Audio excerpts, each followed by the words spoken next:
सभी दर्शक साथियों को नमस्ते भाई। मैं सोनू आर्य, आप देख रहे हैं खटखट टोल न्यूज़। आज बड़ा ही महत्वपूर्ण मुद्दा भाई, जिसके ऊपर चर्चा की जाएगी, परिचर्चा की जाएगी। मुद्दा ऐसा है जो राष्ट्र से जुड़ा हुआ है, मुद्दा ऐसा है जो युवाओं से जुड़ा हुआ है, मुद्दा ऐसा है जो प्रत्येक उस पक्ष से जुड़ा हुआ है जिस पक्ष के ऊपर आज बात करना बेहद आवश्यक है। वर्तमान में राष्ट्र का क्या स्वरूप है, राष्ट्र को यदि अधोगति में आज पढ़ने से बचाना है तो क्या करना होगा, युवाओं को सही मार्ग के ऊपर लेकर के जाना है तो कौन इस काम को कर सकता है, किसका ये दायित्व है, किसके अंदर इतनी शक्ति है, किसके अंदर इतना सामर्थ्य और किसके अंदर इतना साहस है जो युवाओं को उचित मार्ग आज दिखला सकता है, और राष्ट्र निर्माण में किस व्यक्ति की भूमिका सर्वोपरि आज है, उस मुद्दे के ऊपर बात हम आज करने जा रहे हैं। जी हाँ, बात करेंगे आज शिक्षक और राष्ट्र निर्माण में उसकी भूमिका। और जितना महत्वपूर्ण ये मुद्दा है, उतने ही महत्वपूर्ण व्यक्ति इस मुद्दे के ऊपर बात करने के लिए आज हमने उनको विशेष तौर पर हमारे साथ यहाँ आमंत्रित आज किया है। इस परिचर्चा में भाग लेने के लिए आदरणीय अशोक आर्य जी, जो कि अध्यापक मौलिक सिंह हरियाणा, जो शिक्षकों का बहुत बड़ा एक संगठन है, उसके राष्ट्रीय महासचिव आप हैं। अनेकों संस्थाओं के द्वारा, चाहे वो सरकारी संस्थाएं हों, निजी संस्थाएं हों, उनके द्वारा आपको अनेकों बार प्रशस्ति पत्र दिए जा चुके हैं। अनेकों संस्थाओं के द्वारा आपका शिक्षण कार्यों में, राष्ट्र निर्माण के कार्यों में, युवा निर्माण के कार्यों में जो सराहनीय योगदान जो आप दे रहे हैं, उसके लिए बहुत बार आपको प्रशस्ति मिल चुकी है। अनेकों संस्थाओं के द्वारा आपको सम्मानित किया जा चुका है। और आर्य समाज के भी बड़े सक्रिय कार्यकर्ता आदरणीय अशोक आर्य जी हैं। युवाओं के संगठन के भी बहुत लंबे समय तक आप उसके संचालक रहे। ये जो व्यायामशाला है शहीद भगत सिंह, इसके भी आप प्रबंधक हैं। और भी कई ऐसी संस्थाएँ हैं जिनमें बड़े महत्वपूर्ण रूप में आप भागीदारी में अपनी सुनिश्चित कर रहे हैं। अशोक जी, सबसे पहले तो स्वागत करते हैं आपका। सोनू जी, आपने मेरे बारे में इतना कहा, उसके लिए मैं आपका आभारी हूँ। और मैं सर्वप्रथम आपके चैनल से जुड़े हुए तमाम दर्शकों को मेरी तरफ से हाथ जोड़कर नमस्कार करता हूँ। और बहुत अच्छे मुद्दे आप उठाते हैं, इसके लिए आप साधुवाद के पात्र। जी अशोक जी, चर्चा को प्रारंभ करते बिना किसी देरी के सबसे पहले आपसे यही जानना चाहेंगे कि शिक्षक कौन है, डेफिनेशन क्या, शिक्षक की परिभाषा क्या। चूँकि आप भी एक आदर्श शिक्षक हैं, आपसे बेहतरीन चीज़ों को कोई जानता नहीं, आपसे बेहतरीन चीज़ों को कोई बता नहीं सकता। तो आपसे यही जानना चाहेंगे सर्वप्रथम, शिक्षक की परिभाषा कौन क्या है, शिक्षक कौन है। सोनू भाई, जहाँ तक शिक्षक की परिभाषा का अभिप्राय आप हमारे से पूछ रहे हैं, शिक्षक आज के ज़माने में हर वो व्यक्ति जो किसी दूसरे के लिए, किसी अन्य व्यक्ति के लिए शिक्षा प्रदान करने का काम करता है। शिक्षा से मेरा अभिप्राय सिर्फ पढ़ाई लिखाई से नहीं है, अक्षर ज्ञान से नहीं है। हर वो व्यक्ति जो हमें एक आदर्श जीवन जीने में, जो हमारे लिए एक रोल मॉडल का काम करता है, वो शिक्षक है। बच्चे प्रारंभ में जब हमारा जन्म होता है तो जन्म के समय सबसे पहला शिक्षक हमारी माँ होती है, फिर पिता होता है, फिर समाज होता है। फिर जब हम धीरे धीरे आगे बढ़ते हैं, समाज का हर वो व्यक्ति जो अपने आप में आदर्श है, वो शिक्षक है, जिससे हम कुछ सीख सकते हैं। जी अच्छा अशोक जी, आपने कहा कि शिक्षक की परिभाषा आपने बहुत सुंदर रूप में उसको आपने बताया। अगला सवाल अशोक जी मेरा ये है, शिक्षा क्या है, शिक्षा की परिभाषा क्या है, एक अनपढ़ व्यक्ति में, एक शिक्षित व्यक्ति में कितना अंतर होना चाहिए, क्या उसमें फ़र्क होना चाहिए। यहाँ मैं थोड़ा सा स्पष्ट करना चाहता हूँ तमाम दर्शकों के लिए कि दो शब्द हैं, एक शिक्षा है, एक अक्षर ज्ञान है। अक्षर ज्ञान हम किसी भी एक अध्यापक के माध्यम से, किसी भी बड़े के माध्यम से अक्षर ज्ञान प्राप्त कर लेते हैं, ऐसे लेकर के, और सभी वर्ण, सभी जो हमारे स्वर हैं, व्यंजन हैं, या जो अल्फ़ाबेट हैं, जो हमारी गिनती हैं, उनके माध्यम से हमें ज्ञान प्राप्त हो गया, वो अक्षर ज्ञान है। लेकिन शिक्षा वो है, हमारे महापुरुषों ने भी कहा है कि शिक्षा का अर्थ होता है सर्वांगीण विकास, पढ़ाई के मामले में भी, उसके अलावा हम जीवन को किस तरह उच्च स्तर से जिए, जी ये सीखना शिक्षा है। कि इस समाज में हमारा क्या रोल है और उस रोल को किस तरह बेहतरी से हम उसको अदा कर सकते हैं। जो ये चीज़ें, जो भावना हमारे अंदर है, ये शिक्षा है। जब हम ये सीख जाते हैं तो अक्षर ज्ञान वो मायने नहीं रखता जो ये शिक्षा मायने रखती है। जी अशोक जी, आपने बहुत सुंदर बात अभी कही। किसी ने कहा है कि आपकी डिग्रियां मायने नहीं रखती। आपकी असल जो शिक्षा होती है वो आपके आचार और व्यवहार से झलकती है। और स्कूल का जो मुख्य द्वार जहाँ होता है वहाँ यही लिखा होता है कि शिक्षार्थ ये सेवार्थ आप जाइए। यानी कि शिक्षा का मूल उद्देश्य क्या होना चाहिए, शिक्षा ग्रहण करने का विद्यार्थी का मूल उद्देश्य क्या होना चाहिए, शिक्षा वास्तविकता में उसे मतलब कहाँ से कहाँ लेकर के जाएगी, सही जो मापदंड होता है शिक्षा का वो क्या होता है? शिक्षा का मूल उद्देश्य मैंने पहले भी बताया, शिक्षा का मूल उद्देश्य ही ये है कि किस तरह हम अपने आदर्शों पर इस समाज में स्थापित हों, किस तरह इस समाज को बदलने के लिए, इस समाज में फैली बुराइयों को दूर करने के लिए, रूढ़िवादियों को दूर करने के लिए किस तरह हम अपना प्रयोग समाज में कर रहे हैं, किन लोगों को हम किन बुराइयों से बचा रहे हैं। जब एक शिक्षित, असल में शिक्षित हम उस व्यक्ति को कहेंगे जो अपने द्वारा प्राप्त किए गए ज्ञान को दूसरे व्यक्ति को बांट रहा है, जो उस ज्ञान का लाभ लोगों को दे रहा है। उस ज्ञान से मैंने, मान लो मैंने शिक्षा प्राप्त की कि नशा नहीं करना है, मैंने प्राप्त कर ली नशा नहीं करना है, लेकिन शिक्षा का असली उद्देश्य तब सार्थक साबित होगा जब मैं यही बात 5 और व्यक्तियों को बताऊं, जब मैं वो नशा छोड़ने की आदत 5 और व्यक्तियों में पैदा करूं, 5 और व्यक्तियों के जीवन को सुखी बनाऊं, समृद्ध बनाऊं, तो वो शिक्षा का मूल उद्देश्य है जी।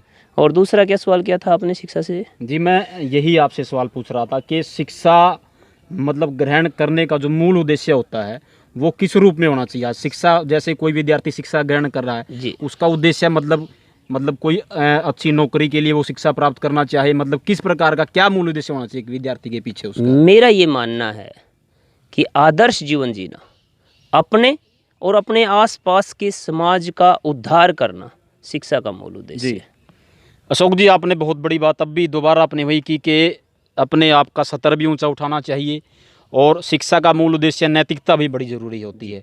वर्तमान की जो आज की जो सामाजिक व्यवस्था है, जो आज शिक्षा प्रणाली हमारी है, जो मैकाले की पद्धति के ऊपर आधारित है, वैदिक पद्धति जो होती थी, गुरुकुलीय शिक्षा प्रणाली से चीज़ें चलती थी, उसमें नैतिकता के ऊपर, संस्कार के ऊपर सबसे ज़्यादा जोर दिया जाता था। आज संस्कार की और नैतिकता की वो जो खेप होती थी, वो चीज़ें होती वो बिल्कुल समाप्त हो गई है और इसीलिए आज चारों तरफ अराजकता का वातावरण है, अनुशासनहीनता है। तो इन चीज़ों के ऊपर आप क्या कहना चाहेंगे? सोनू भाई, जहाँ तक आपने मैकाले शिक्षा पद्धति और गुरुकुल शिक्षा पद्धति जो ऋषि दयानंद के द्वारा दी जाती थी, ऋषि दयानंद ने जो स्थापित की थी, या उससे पहले भी हमारे अनादि काल से हमारे यहाँ गुरुकुल शिक्षा पद्धति चलती थी। सबसे पहले हमें उस दोनों शिक्षा पद्धतियों के बीच अंतर को जानना होगा।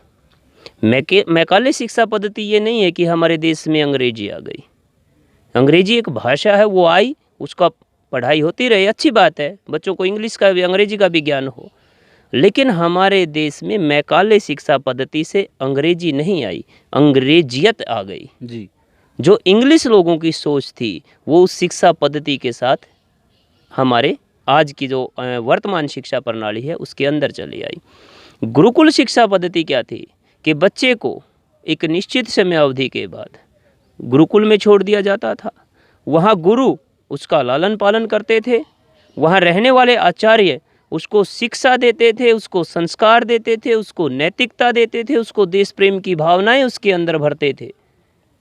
और आज की शिक्षा में, हालांकि मैं सभी स्कूलों को एक साथ नहीं आंक सकता जी, या सभी शिक्षण संस्थानों को एक साथ नहीं आंक सकता, आज भी बहुत से स्कूल ऐसे हैं जो ये काम करते हैं, लेकिन बड़े एक खेद का विषय है जब हम देखते हैं अपने आप को हाई प्रोफाइल दिखाने के लिए, जब विद्यालयों में वैलेंटाइन डे के प्रोग्राम आज छोटे छोटे विद्यालयों में मनाए जाते हैं, फ्रेंडशिप डे के प्रोग्राम आज विद्यालयों में मनाए जाते हैं जी, वो मातृ दिवस, वो पितृ दिवस, वो लोग भूल चुके हैं। आज हमारे विद्यालयों में अंग्रेज़ों द्वारा दिए गए दिनों को तो बड़े शौक से मनाया जाता है, लेकिन दुख का विषय है कि यदि हम विद्यालयों में पढ़ने वाले बच्चों का आंकलन करें, स्वतंत्र रूप से आंकलन करें, तो मुझे लगता है कि आज 50% बच्चे तो ऐसे हैं जो हमें ये नहीं बता सकते कि नेताजी सुभाष चंद्र बोस कौन थे जी, उनका क्या योगदान था, कौन सा उनका जन्म दिवस है, कौन सा उनका जो शहीदी दिवस है, बलिदान दिवस है, भगत सिंह कौन थे, हीरो कौन है। आज जो मैकाले शिक्षा पद्धति है, या जो मैं अकेला मैकाले शिक्षा पद्धति को भी जोर नहीं दूंगा, जो जिस तरह की चीज़ें आज इस समाज को परोसी जा रही हैं, जी, चाहे वो सोशल मीडिया के माध्यम से हो, चाहे प्रिंट मीडिया के माध्यम से हो, चाहे इलेक्ट्रॉनिक मीडिया के माध्यम से हो। कुछ चैनल आप जैसे जो साथी चैनल चला रहे हैं बड़े अच्छे चला रहे हैं, और मैं हर एक चैनल वाले को भी दोष नहीं दे सकता, लेकिन आज जो ज़्यादा जो बहुतायत में हमें देखने को मिलता है वो यही मिलता है कि अश्लीलता प्रचारित की जा रही है। जी। जिस शिक्षा को हमारे गुरुकुलों में दिया जाता था, जो भाई बहन की भावना हमारे गुरुकुलों में पैदा की जाती थी, जो माता और पिता का सम्मान हमारे गुरु हमारे आचार्य हमें सिखाते थे, वो आज समाप्त हो चुका है। आज परस्पर गलत दिशा में आकर्षण, गलत दिशा में बच्चों को मोड़ना, जी। गलत शिक्षा पद्धति, ये बहुत स्कूलों में देखने को मिलती है। नैतिकता का हवास लगातार हो रहा है। जी। अच्छा, आपने जो है यही बात कही कि वर्तमान स्वरूप क्या है, पहले का स्वरूप था, उसके ऊपर चर्चा की। अब मैं आपसे ये जानना चाहूँगा कि आज एक तरफ है निजी स्कूल, प्राइवेट स्कूल जिसको हम बोलते हैं, वो निरंतर फल रहे हैं, फूल रहे हैं। विद्यार्थियों की संख्या की यदि बात करें, अधिकतर जो तमगा है, विशेष करके जिन लोगों के पास आज पैसे हैं, वो सब लोग अपने बच्चों को प्राइवेट स्कूल में भेजते हैं। चाहे वो कोई सरकारी स्कूल में पढ़ाने वाला शिक्षक ही क्यों ना हो, उसके बच्चे भी हम लोग देखते हैं कि उसके बच्चे भी आज प्राइवेट स्कूलों के अंदर पढ़ रहे हैं, क्योंकि उन्हें पता का है वहाँ जो है आगे बढ़ने के चांसेस भी बहुत ज़्यादा है, शिक्षा का स्तर भी बहुत स्तर का है, वो अलग बात है। सरकारी स्कूलों की यदि बात करें तो सरकारी स्कूल जो है उनका स्तर निम्न स्तर होता जा रहा लगातार। हालांकि कुछ तो ऐसे स्कूल हैं जिन्होंने प्राइवेट स्कूलों को ही पीछे छोड़ दिया है। तो मतलब ये सारी जो चीज़ें हैं, ये मापदंड जो आज हो रहे हैं, सरकारी स्कूल बनाम प्राइवेट स्कूल, इसको आप किस रूप में देखते हैं? सोनू भाई, यहाँ मैं थोड़ा सा एक बात स्पष्ट करना चाहूँगा। स्कूल कोई बुरा नहीं होता जी, और ना ही कि निजी स्कूल में बच्चे पढ़ने वाले सफल होते हैं या सरकारी स्कूल में पढ़ने वाले बच्चे सफल होते हैं। सफलता का ये कोई मापदंड नहीं है।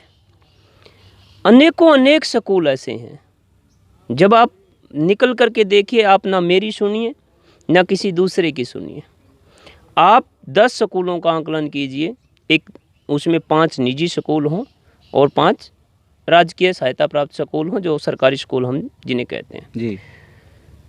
दोनों तरह के स्कूलों में पढ़ाई के स्तर में किसी प्रकार का कोई अंतर नहीं है। जी। मैं आपको कुछ गांवों के नाम बताता हूँ। हमारे यहाँ पास में शिमला गांव है, कैथल में। जी। उससे आप थोड़ा सा आगे चलेंगे, सिसला गांव है। उससे आप थोड़ा सा आगे चलेंगे, सोलू माजरा गांव है। उससे आप एक फतेहाबाद में बूथन कलां गांव है।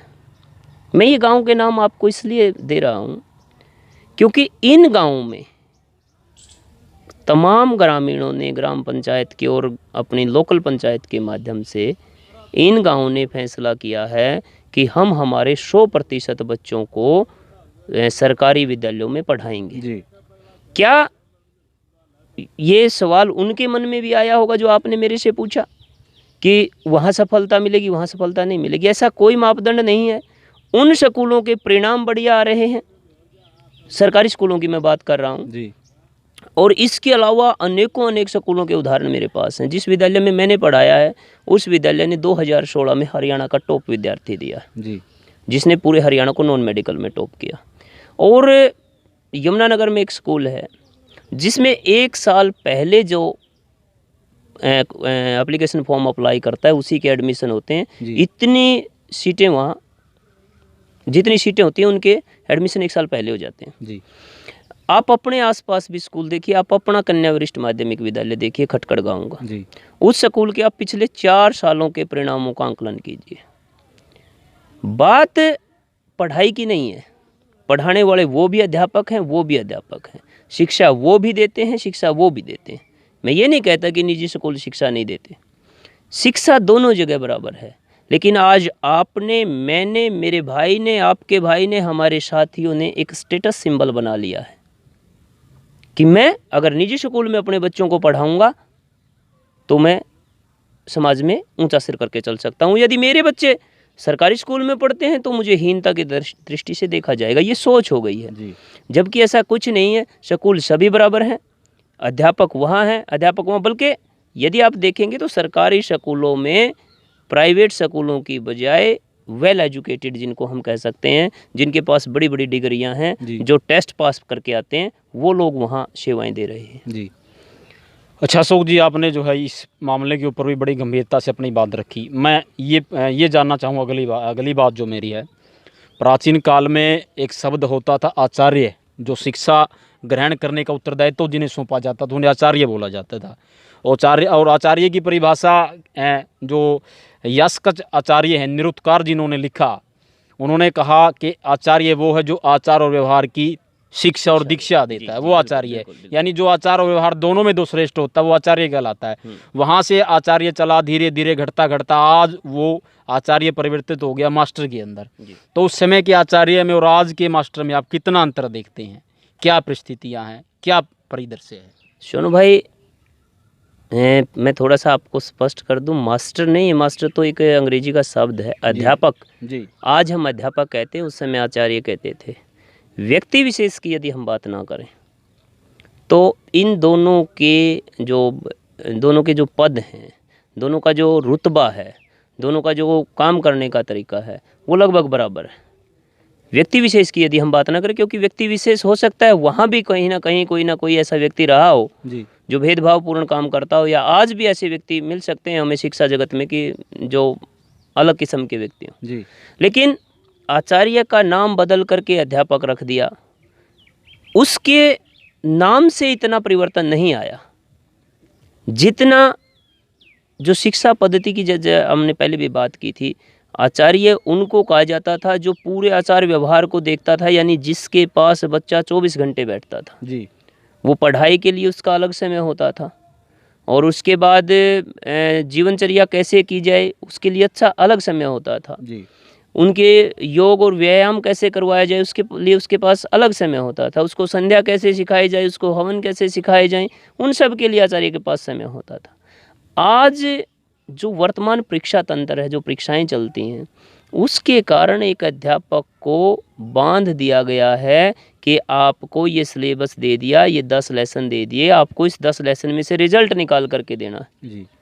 और शिक्षा पद्धति कह लीजिए या झूठी सफलता के पीछे भागने की जो होड़ है जी। उस होड़ की वजह से अध्यापक उन चीज़ों को छोड़ गया जिनमें सर्वांगीण विकास होता था।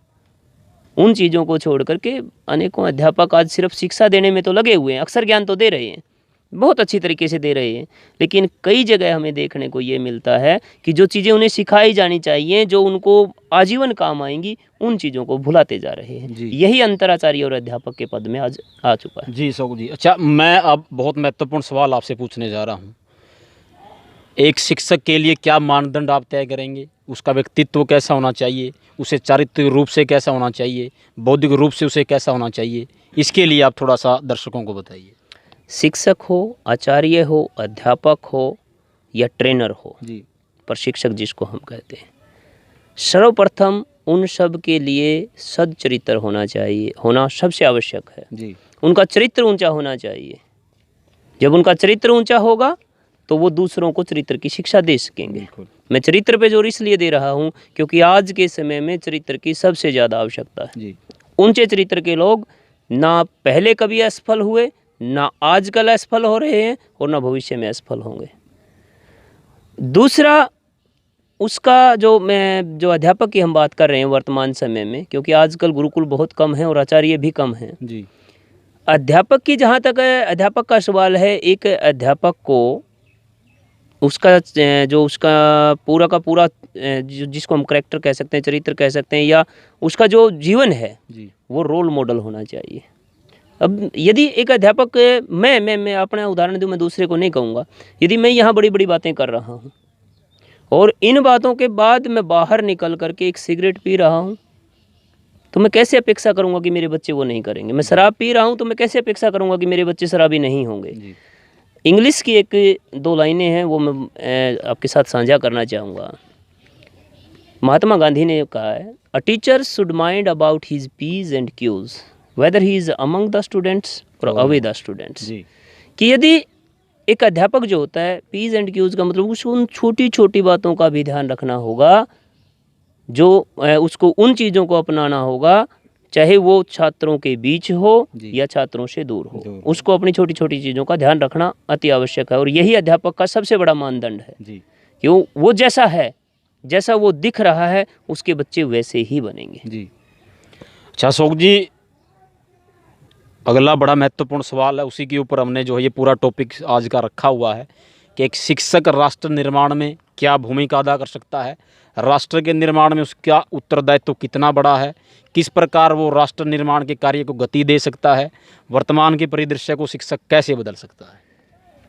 साथियों, ज़्यादा से ज़्यादा वीडियो को लाइक करें, शेयर करें, कमेंट करें और चैनल को सब्सक्राइब करना ना भूलें। धन्यवाद।